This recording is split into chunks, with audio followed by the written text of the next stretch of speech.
중국의 요소수 수출 규제는 시작에 불과했습니다. 이제는 한국이 중국에서 수입 의존도가 높은 거의 모든 품목에 대해 수출 규제를 가해 한국의 첨단 산업들을 멈추게 만들겠다는 위험한 일을 계획하고 있습니다. 현재 한국이 중국산에 거의 100% 의존하고 있는 원자재는 요소뿐만 아니라 마그네슘 인곳과 산화텅스텐, 네오디듐, 연구자석 그리고 수산화 리튬이 있습니다. 마그네슘 인곳은 자동차, 항공기 부품 경량화, 산화텅스텐은 반도체, 의료기기 제조, 네오디듐 연구자석은 전자제품 소형화, 경량화, 수산화 리튬은 2차 전지에 쓰이고 있는 만큼 중국이 마그네슘 수출을 완전히 규제해버릴 경우 한국의 심장과도 같은 산업들이 한순간에 멈춰버릴 수 있는 상황입니다. 14일 정부와 자동차 업계에 따르면 현대기아차가 보유한 마그네슘 재고는 1.5개월치에 불과한 것으로 조사됐습니다. 업계 관계자는 자동차 회사들은 통상 재고를 1-2개월치 정도 보유한다. 반도체 대란이 처음 불거졌을 때도 현대차와 기아는 2개월치의 반도체 재고를 보유하고 있었다며 문제는 대부분의 마그네슘을 중국에 의존하다 보니 중국 정부가 40에서 50일만 통관을 막아도 자동차 산업 전체가 멈출 수 있다는 점이라고 말했습니다. 로이터 통신도 지난 8일 반도체 부족에 신음하는 글로벌 자동차 업계가 임박한 마그네슘 부족으로 이중고를 겪을 것이라고 경고했습니다. 조너선 오리어던 유럽 자동차 제조협회 국제무역 책임자는 2-3주 안으로 마그네슘 부족에 영향을 미칠 것이라는 우려가 크다라고 말했습니다. 중국은 현재 전세계 마그네슘 공급의 85%를 차지하고 있기 때문에 대체 국가를 찾는 것도 거의 불가능한 상황입니다. 자, 그런데 이렇게 도저히 답이 나오지 않을 것 같았던 중국의 무자비한 수출 규제를 한국이 기막힌 방법으로 한방에 뒤집어 버렸습니다.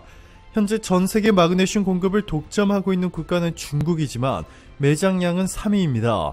마그네슘 매장량 세계 1위는 바로 러시아이고 세계 2위는 북한입니다. 러시아가 마그네슘 6억 5천만 톤으로 점유율 28.3%, 북한이 4억 5천만 톤으로 점유율 19.65%, 중국의 점유율은 고작 17.4%에 불과하죠.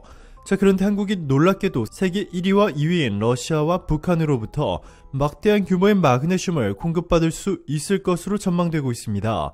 러시아와 한국은 나인브리지 프로젝트라고 해서 주요 9개 산업 분야에서 이례적으로 강력한 협력 관계를 구축했는데요. 풍부한 자원을 가지고 있지만 기술력이 부족해 생산해내지 못하고 있는 러시아가 세계 최상위급 기술을 보유한 한국과 협력해 자원 채취량을 극대화한다는 것입니다. 이로써 러시아가 지금까지는 구식 기술로는 비용이 너무 높아 채굴하지 못했던 마그네슘을 대량으로 생산할 수 있을 것으로 기대되고 있는데요. 중국보다 압도적으로 많은 마그네슘이 매장되어 있는 만큼 한국의 중국산 마그네슘 의존도를 0%까지 줄이는 것도 가능해질 전망입니다. 이뿐만이 아닙니다. 놀랍게도 중국보다 많은 마그네슘이 매장되어 있는 곳 북한. 북한도 지금까지 마그네슘 채굴 기술이 없어 거의 생산하지 못하고 있었는데 최근 있었던 한미일 외교차관 회의에서 종전선언이 거의 확실시됐다는 파격적인 소식이 전해지면서 전세계 언론들은 난리가 났습니다. 전날 워싱턴에 도착한 최종권 외교부 1차관은 앞서 한미 간 종전선언 논의와 관련 종전선언 추진에 있어 이견이 없고 이것을 언제 어떻게 하느냐 방법론을 논의하고 있다 라고 말했습니다. 그는 이날 한미 전략포럼 기조연설에서는 우리의 초점은 대북 관여를 위한 지속적인 구조를 구축하는 것이라며 북한을 계속해서 나아갈 수 있게 하는 틀이 필요하다 라고 강조했습니다. 한국과 종전선언 및 경제협력 개시가 임박해지면서 전세계 언론들이 북한의 천연자원에 대해 대대적으로 보도하기 시작했습니다. 북한에 매장된 천연자원은 마그네슘뿐만 아니라 무연탄, 갈탄, 금, 석회석 등 매장 규모가 상상을 초월하고 있습니다. 갈탄과 석회석의 경우 잠재 가치가 1000조 원을 넘어서고 있는데요. 북한이 이 어마어마한 규모의 천연자원을 지금까지 채굴하지 못한 이유는 딱 하나, 바로 채산성이 낮았기 때문입니다. 북한이 가진 한정된 기술로는 이 엄청난 규모의 자원들을 채굴해도 비용이 더 들기 때문에 채굴하면 할수록 손해보는 구조가 발생합니다. 하지만 한국의 채굴 기술이 북한에 도입되면 전혀 다른 이야기가 됩니다. 한국의 채굴 기술은 전 세계가 극찬할 정도로 앞서고 있습니다. 심지어 최근에는 우주자원 채굴 기술까지 공개해 전 세계를 발칵 뒤집었는데요. 한국지질자원연구원 등 6개 과학기술 분야 정보 출연 연구기관은 8일 대전 유성구 지질현 백악 기름에서 하나에어로스페이스와 우주 현지 자원 활용을 위한 다자간 업무 협약을 맺고, 우주 현지 자원 활용 기술은 달이나 화성 같은 우주에서 현지 자원을 활용해 물이나 산소, 발전 설비, 건축 자재, 발사체 연료 등 필요한 물자를 생산하는 시설을 구축하는 기술, 특히 달 자원 추출을 위한 파일럿 시스템을 개발하는 데 보유 중인 기술, 연연의 자원 추출 시스템과 달 토양 채취와 이송 주입 로봇, 방사선 차폐와 추출 분석 정량화 기술, 에너지 생산과 공급, 저장 기술, 달 모사 환경 내 자원 추출 시연, 국제협력 우주자원 활용 인프라 등을 모으고 하나에어로스페이스가 통합 설계한 각종 기술들을 공개하자 전세계 언론들은 극찬을 아끼지 않고 있습니다. 따라서 이제 얼마 후면 한국은 중국산 수입 0%가 가능해진다는 것이고, 이제는 반대로 중국이 가격을 대폭 낮춰서라도 한국에 팔기 위해 온갖 방법들을 동원할 것이라는 것입니다. 한국의 반격은 여기서 멈추지 않습니다. 최근 한국의 정책 전문가들 사이에서는 중국에 있는 한국의 반도체 생산 기지를 모두 한국으로 불러들여야 한다는 파격적인 주장이 나오기 시작했습니다. 한 국책연구원 관계자는 미국이 반도체 생산시설을 자국 내로 끌어들이는 것과 같이 주요 소재 부품 생산시설을 국내에 유치하고 수입처를 다변화해야 한다고 폭탄 발표를 했습니다. 한국 정부가 법인세 면제 등 강력한 인센티브로 중국 내 삼성과 SK의 반도체 공장을 한국으로 이전시키도록 유도하면 중국 경제는 한순간에 초토화될 수 있습니다. 중국 권력서열 2인자로 불리는 리커창 총리마저 이례적으로 삼성의 반도체 공장을 방문하며 삼성이 중국 내 공장을 다른 국가로 옮기지 않도록 엄청난 관심과 노력을 기울이고 있습니다. 중국 대학생들을 상대로 한 취업선호 해외 기업 톱3에 항상 삼성전자가 있을 만큼 삼성은 중국에서 양질의 일자리를 대규모 제공하고 있었는데요. 삼성이 스마트폰 공장과 디스플레이 공장까지 중국에서 인도로 완전히 옮겨버리자 해당 지역 경제가 초토화되어 버렸습니다. 인도 정부가 삼성에 세금 면제 혜택 등 수천억 원 규모의 재정 지원을 약속했는데요. 중국 광둥성 후이저우에서 바비큐 식당을 운영하던 한 중국인은 삼성전자 공장이 철수된 이후 이곳은 황폐했다.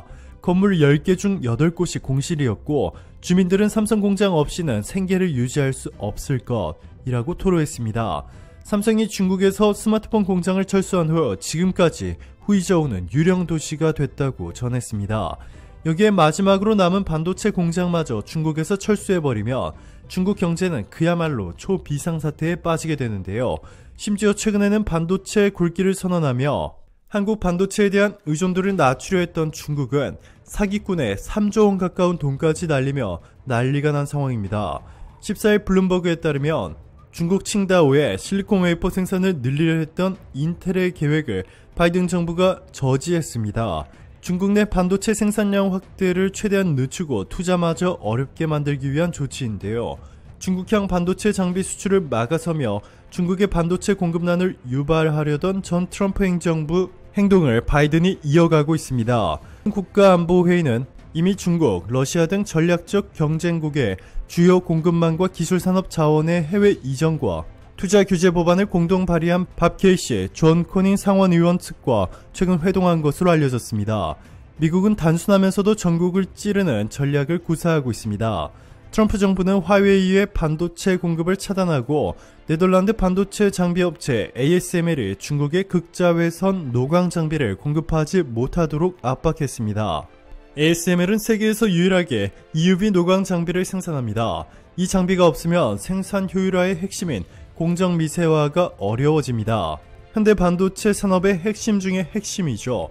중국의 선택은 자력갱생입니다. 오랜 세월 시간과 자원을 투입해 반도체 왕국을 건설한 TSMC나 삼성전자를 따라잡기 위해 돈을 퍼붓는 전략인데요. 돈을 쫓아 인재가 몰리면 어떻게든 문제를 해결할 수 있다고 봤습니다. 그러나 돌아온 건 사기꾼들의 농간이었습니다. 2017년 11월 타도 삼성을 외치며 일어선 우한 흥신 반도체 제조의 우한 정부는 최근 2조 8천억 원의 자금을 투자했다가 날렸습니다. 초등학교만 졸업하거나 식당 사장이던 인물 3명이 스스로를 반도체 전문가로 포장해 7나노미터 공정의 칩을 생산하겠다고 호언장담하며 창업한 지 3년 만에 회사가 문을 닫은 것입니다.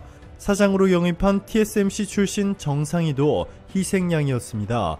장 씨는 TSMC의 미세 공정 개발을 이끌며 이 회사를 세계 1위로 키워낸 베테랑이었습니다.